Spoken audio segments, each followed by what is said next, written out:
Hi hello friends, welcome back to media talks. நான் உங்கள் Mounika. So சாரிப்பா, எனக்கு உண்மையிலே நான் வந்து நோட் பண்ணவே இல்லை. காவேரி எப்போ ஸ்கூட்டி வாங்கினாங்க? ஒயிட் கலர் ஸ்கூட்டி தான் வச்சுருந்தாங்க. லாஸ்ட்டாக வெண்ணிலா கூட பேசிகிட்டு இருக்கும்போது கூட ஒயிட் கலர் ஸ்கூட்டி தான் வச்சுருந்தாங்க. அந்த ஒயிட் கலர் ஸ்கூட்டி அவங்களோட ஃப்ரெண்டோட ஸ்கூட்டின்னு தான் சொன்னாங்க. அந்த ரெட் கலர் ஸ்கூட்டி தான் இல்லையா நம்ம காவேரியாக வாங்கணும்னு நினச்சிட்டு இருந்த ஒரு ஸ்கூட்டி.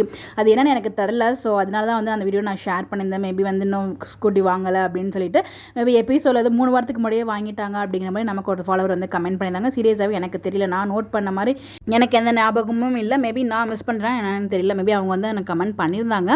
ஸோ அதுக்கப்புறம் நான் செக் பண்ணும்போது 3 வீக்ஸ் முன்னாடி நான் பார்க்கல. ரீசெண்டாக நம்ம காவேரி மேலாம் ரோட்டில் என்ன பேசிகிட்டு இருப்பாங்க இல்லையா, இதுலேயுமே காவேரி வந்து பார்த்தீங்கன்னா அந்த ஒயிட் கலர் ஸ்கூட்டி தான் வச்சுருக்காங்க. இன்கேஸ் நான் மிஸ் பண்ணியிருந்தேன் அப்போனா ஒன்ஸ் அகேன் சாரி சொல்லிக்கிறேன். ஸோ இன்றைக்கி எபிசோட் வேறு லெவலுங்க. ஸோ நேற்றுக்கு என்னென்னா நம்ம இட்லி தான் முக்கியம் அப்படின்னு சொல்லிட்டு நம்ம ஹீரோயின் நம்ம காவேரி ஒரு பக்கம் வந்து பசிக்கும்ல, எனக்கும் பசிக்கும் பாப்பாக்கும் பசிக்கும்ல, நான் சாப்பிட்றேன் அப்படிங்கிற மாதிரி இட்லி நேதி நல்லா வெளுத்து வாங்கிட்டு இருப்பாங்க. சுற்றி இருக்கவங்கலாம் பதப்பதட்டு அந்த வீடியோ பார்த்து அந்த டிவியில் ஓடிட்டு இருக்கிறத பார்த்துட்டு இருப்பாங்க. பட் காவேரி ரொம்ப கேஷுவலாக இருப்பாங்க.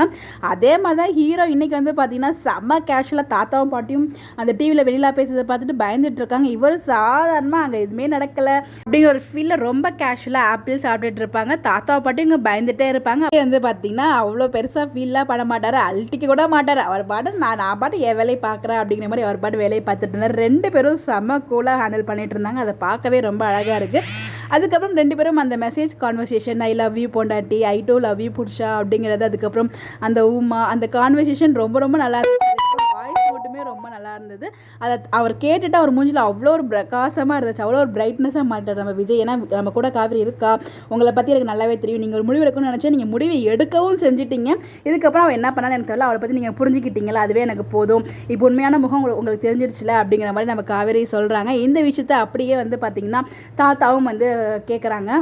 தாத்தா பாட்டியுமே ரொம்ப ஹாப்பியாக ஃபீல் ஆகுறாங்க. ஸோ விஜய் சொல்கிறார், இதுக்கப்புறம் நீங்கள் என்ன நம்புறீங்க, காவேரி நம்புறா, வேறு யார் நம்புறா எனக்கு என்ன எல்லாரும் என்ன நம்பணும்னு நினைக்கிறவங்க நம்ம 2 பேரும் நம்பிட்டு இருக்கீங்களா, அது போதும் எனக்கு அப்படிங்கிற மாதிரி விஜய் ஒரு பக்கம் ஃபீல் பண்ணி பேசிகிட்டு இருக்காங்க.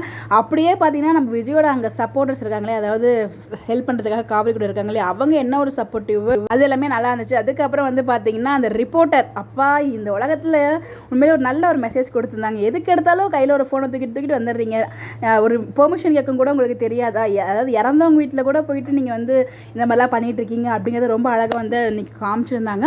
ஸோ நம்ம காவேரி சும்மானால அன்னைக்கு ப்ரெஸ் மீட்டில் நம்ம விஜய் செம்மையாக கோவப்படுவார் இல்லையா, அதை விட செம்ம கோவமாக வச்சிருந்த ஃபோனெல்லாம் வாங்கி கீழே போட்டு இதுவே உங்களுக்கு நல்ல கண்டென்ட்டாக இருக்கும், இதை எடுத்துக்கோங்க அப்படின்னு சொல்லிட்டு செம்ம கோவமாக பேசிகிட்டு இருப்பாங்க.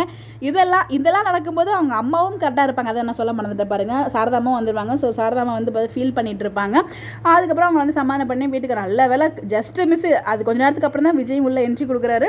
அவங்க அந்த டே போனதுக்கப்புறம் இந்தண்டியா அதுக்கப்புறம் வந்து பார்த்திங்கன்னா காவேரி அவங்க ஜாலியாக பேசிகிட்டு இருக்கிறத வந்து பார்த்திங்கன்னா பர்மிஷன் கேட்குறாரு அப்படிங்கிற மாதிரி ஒரு போர்ட்ரே பண்ணுறாரு. அது காரணம் வந்து பார்த்திங்கன்னா காவேரி பண்ண ஒரு விஷயம், அவங்க வந்து மொபைல்லாம் தூக்கி போட்டார் இல்லையா, ஸோ தூக்கி போட்டாங்க இல்லையா, அதனால அந்த ஒரு கோவத்தை தான் வந்து பார்த்திங்கன்னா உள்ளதை உள்ள மாதிரி சொல்லாமல் வேறு மாதிரி அவருக்கு இஷ்டத்துக்கு கதையை சொல்லிட்டு இருக்காரு.